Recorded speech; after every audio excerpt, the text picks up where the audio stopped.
नमस्ते भारत। एक बहुत बड़ी ब्रेकिंग न्यूज़ और एक बहुत ही massive development Paramvir Singh ex CP Mumbai के बारे में आप सभी लोगों को देनी है। परमवीर सिंह के सितारे पूरी तरीके से गर्दिश में नजर आ रहे हैं और कानूनी शिकंजा परमवीर सिंह के चारों तरफ बुरी तरीके से कसता हुआ दिखाई दे रहा है। अभी अभी की जो लेटेस्ट डेवलपमेंट है, बड़ी न्यूज़ है परमवीर सिंह के बारे में, वो ये है कि परमवीर सिंह के खिलाफ एक बेलेबल वारंट इशू हो गया है और ये बहुत ही बड़ी बात है। परमवीर सिंह अभी भी टॉप कॉप है, अभी भी तैनात है मुंबई के अंदर और उनके खिलाफ एक्सटॉर्शन के मामले में बेलेबल वारंट इशू हो गया है क्योंकि उन्होंने जो इंक्वायरी कमेटी है, कमीशन है, उसके सामने बार बार बुलाने के बावजूद वो नहीं गए हैं। अब इसके अंदर क्या हुआ कि एक one man high level inquiry commission ने डीजीपी महाराष्ट्र से ये निवेदन किया है कि बेलेबल वारंट परमवीर सिंह के खिलाफ निकाले जाएं और वो निकाले गए हैं।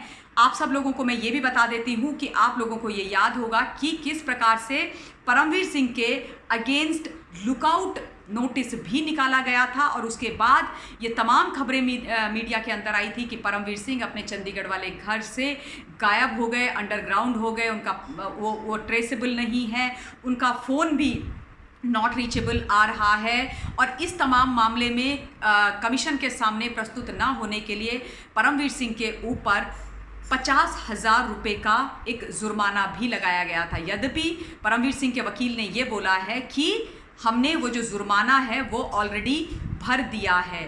परमवीर सिंह ने जो ये पूरी जो प्रोसीडिंग्स उनके खिलाफ चल रही है, चांदीवाल कमीशन जो उनके खिलाफ ये प्रोसीडिंग्स कर रहा है, जिस कमीशन के सामने उनको अपने आप को प्रस्तुत करके प्रश्नों का जवाब देना था, जो क्वेश्चंस थे उनको उन्होंने आंसर करना था, उसके खिलाफ वो मुंबई हाई कोर्ट में गए थे वो सारी प्रोसीडिंग को भी चैलेंज करने के लिए, बट कुछ उसमें उनको फ़ायदा हुआ नहीं है।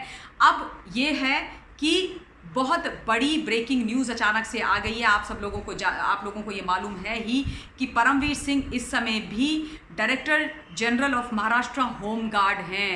Director general Maharashtra home guard की पद पर उनकी तैनाती अभी भी है, मतलब वो वहाँ पर पोस्टेड हो गए थे।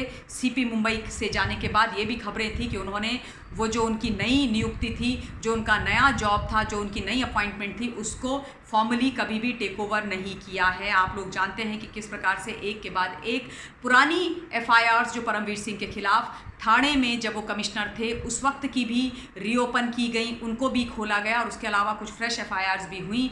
आप लोगों को मालूम है कि एक्सटॉर्शन के मामले में परमवीर सिंह पर लगातार शिकंजा कानूनी मुंबई के अंदर कसा जा रहा है और उनको नोटिसेस भी भेजे गए थे और हर नोटिस को अगेन उन्होंने डॉज किया। वो कमीशन के सामने नहीं गए, चांदीवाल कमीशन के सामने वो नहीं गए और उसके बाद ये रिकमेंडेशन आई थी कि इनके खिलाफ, यानी कि मुंबई के सीपी जो एक समय में हुआ करते थे, उनके खिलाफ बेलेबल वारंट इशू किया जाए। तो आज बेलेबल वारंट इशू हो गया है। अब ऐसा लगता है कि परमवीर सिंह की जो मुसीबतें हैं वो धीरे धीरे बढ़ती ही जा रही हैं।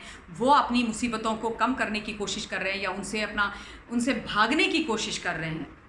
उन जो मुसीबतें या जो लीगल शिकंजा उनके चारों तरफ कसा जा रहा है उससे वो थोड़ा अपने आप को दूर रखने की कोशिश कर रहे हैं, लेकिन जितना वो खुद को दूर रख रहे हैं उतने ही फंसते जा रहे हैं। एक के बाद एक नया शिकंजा उनके ऊपर बढ़ता ही चला जा रहा है। ये खेल तब आरंभ हुआ जब परमवीर सिंह को अनिल देशमुख ने हटा दिया था सीपी मुंबई के पद से और उनको हटाया था जब एंटीलिया के बाहर स्कॉर्पियो मिली थी जेलेटिन स्टिक से भरी हुई, यानी कि एक आतंकी हमले का पूरा प्रावधान वहाँ पर किया गया था और उसके बाद उस हमले से जिस व्यक्ति के तार जुड़े हुए थे, वो स्कॉर्पियो जिसकी थी और जिस व्यक्ति से बार बार सचिन वाजे आदि मिले थे, यानी कि मनसूख हिरेन, उसकी हत्या हो गई और उस हत्या को आत्महत्या का जामा पहनाने की कोशिश की गई, लेकिन बाद में साबित हो गया कि मनसूख हिरेन को मारा गया है।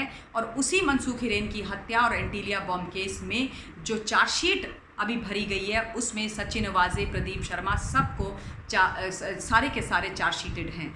और जब ये तमाम मामला हुआ उसके बाद अनिल देशमुख ने बोला कि नहीं, परमवीर सिंह ने ठीक से काम नहीं किया, मुंबई सीपी के तौर पर उनकी नाक के नीचे ये सब होता रहा, इसलिए हमने उनको यहाँ से हटा दिया। और जैसे ही हटाया तो परमवीर सिंह आग बबूला हो गए और उन्होंने तुरंत एक पत्र मुख्यमंत्री उद्धव ठाकरे जी को लिखा परमवीर सिंह के खिलाफ, और 100 करोड़ की उगाही का एक बहुत बड़ा बॉम्ब ठाकरे के माध्यम से अपने एक ज़माने में बॉस होते, जो गृह मंत्री होते थे अनिल देशमुख, उनके सर पर फोड़ दिया।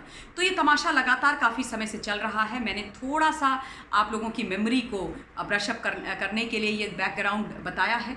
अब मैं समझती हूँ कि आप लोगों को बाकी जानकारियाँ भी हासिल होंगी, आप लोग भी इस बारे में खोजबीन कीजिएगा। कुछ नया विषय आपके संज्ञान में आता है तो मुझे बताइएगा, लेकिन ये जो है न्याय का चक्का घूम रहा है, जैसा बोओगे वैसा काटना पड़ेगा, ये बात सिद्ध और साबित हो रही है।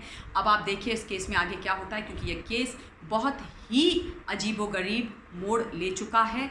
मैं इस वीडियो के लिए अपनी वाणी को विराम देती हूँ। अगले वीडियो के माध्यम से फिर से आप लोगों के बीच में हाजिर होंगी। Till then stay safe, stay blessed and जय हिंद।